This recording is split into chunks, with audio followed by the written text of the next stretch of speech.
But look, the reality is the country's not listening to the Tories anymore, because the Tories, in the 14 years they spent in government, Michelle, not only did they not do the things that they promised to do in manifesto after manifesto after manifesto, they literally did the polar opposite. In 4 consecutive manifestos, they promised to bring net migration. And immigration right now is the #1 issue in the country, according to YouGov, with all voters.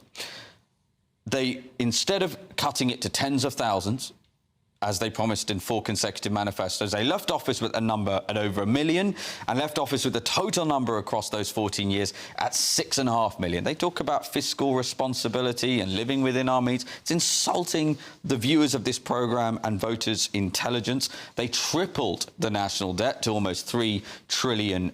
They took, in the process of doing that, they took the tax burden on working people to the highest level since World War II and made everyone's life worse in the process. They allowed wokery to run rampant throughout our institutions. They unleashed the Boris wave, the millions of people. That's probably the most powerful, tragically powerful part of the Tory legacy, the Boris wave. Millions of people who were imported here from non-EU countries, unskilled, against the wishes of the British people, who unchecked, allowed to just continue down the current path, will get indefinite leave to remain and will be able to live off the state. Half of them have never worked and will never work, and they will be able to live off the state and welfare at the behest of the people watching this programme in the form of their taxes. Look, the Tory party is dead, Michelle. The people, the voters are no longer listening to them, and frankly, it is nothing less than they deserve.